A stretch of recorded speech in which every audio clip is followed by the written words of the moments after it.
In the heart of New York City, where people rush, dreams fight, and pasts hide in shadows, a billionaire encounters a frail old woman on a busy street.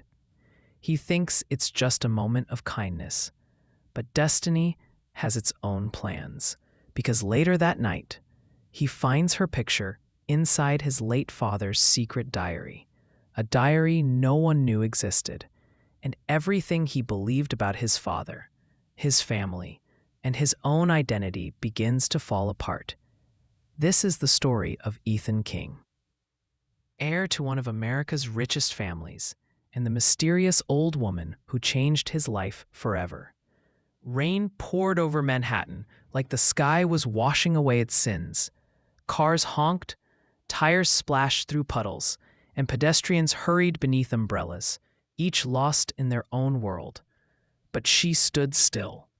A fragile old woman, barely able to hold her cane, stood at the edge of a crowded street. Silver hair drenched, hands trembling, eyes filled with fear. People passed her without looking, too busy, too tired, too indifferent, except one man. A tall, sharply dressed billionaire stepped out of his black SUV. Ethan King, 32 years old, one of Fortune magazine's top 10 most influential business minds. But beneath his charm and success was a man haunted by an unspoken loneliness. As he walked toward the office, he noticed her. She didn't speak, but her trembling fingers reached slightly in the air, silently asking for help. Ethan stopped. "Ethan, are you all right, ma'am? Can I help you?" The old woman looked up. Rainwater slid down her wrinkled cheeks. "Old woman, I need to cross." Ethan gently took her hand. People stared. Some whispered. News cameras flashed. Why would a billionaire help an old lady cross the road?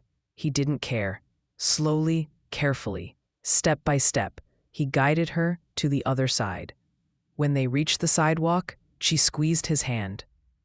That night, the rain continued as Ethan sat alone in his penthouse. He couldn't shake the woman's words. "You look just like your father." "Thank you, Ethan." He poured himself a glass of whiskey and opened the drawer containing the only things he had left from his late father: photos, letters, and a small wooden box he never bothered to open. Something pulled him toward it this time. Inside was a worn-out leather diary, tied with a faded red ribbon. His father's handwriting on the cover: "For Ethan, open only when you're ready to know the truth." His heart pounded. What truth? He opened the diary.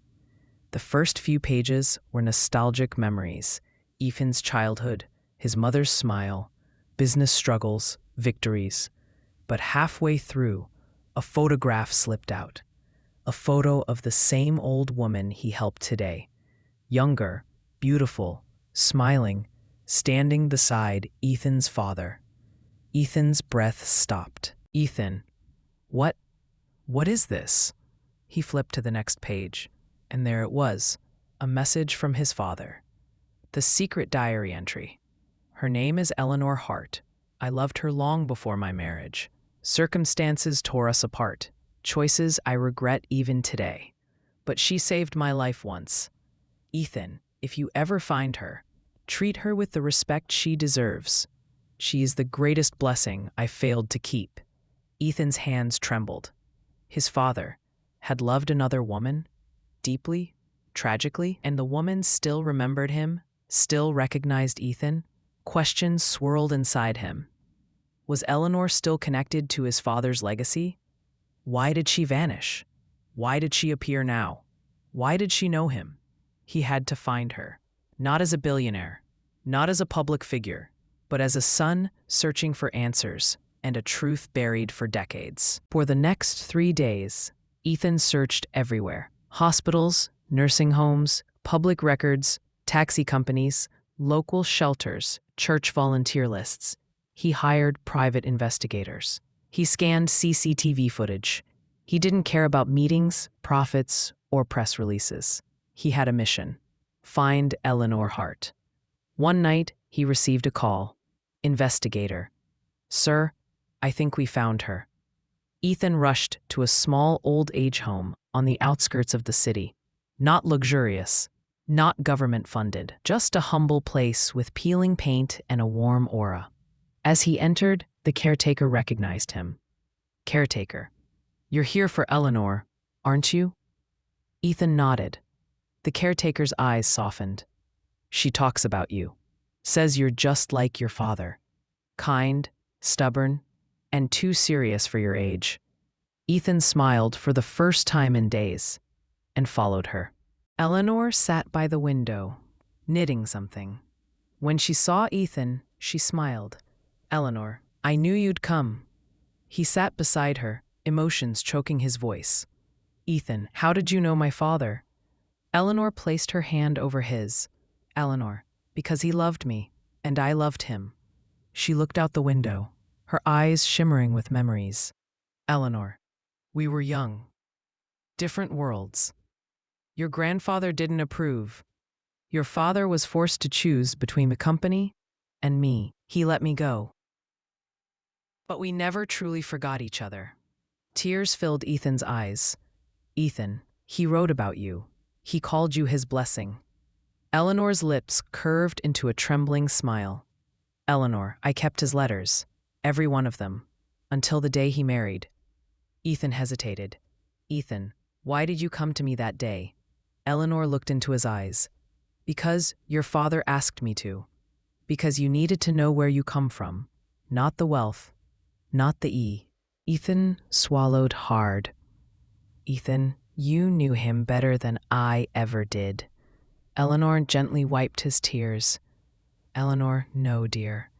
You will know him better through what you choose to do now." Eleanor handed him a sealed envelope. "Eleanor, he wrote this for you before he died. He asked me to give it to you when the time was right." Ethan opened it. "Letter. My son, if you are reading this, you have grown into the man I hoped you'd be. One who sees people, not power. I was not perfect. I made mistakes, but love, real love, taught me more than business ever did. Eleanor taught me compassion. Your mother taught me responsibility.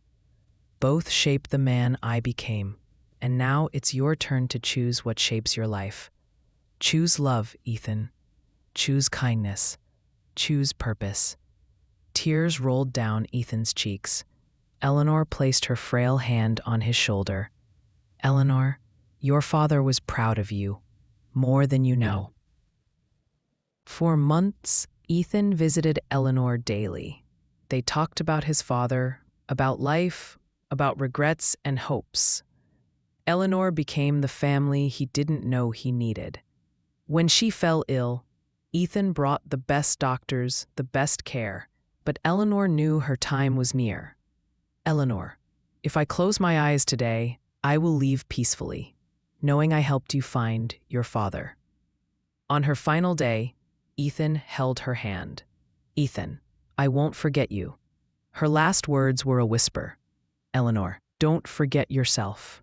She passed away with a gentle smile. In her honor, Ethan established the Eleanor Hart Foundation for the Elderly and Forgotten, a sanctuary where no old person would be left alone at a street corner, where kindness would be given, not asked for. Eleanor's room was preserved, her photo with Ethan's father placed in a golden frame. Ethan's life changed forever. He wasn't just a billionaire anymore.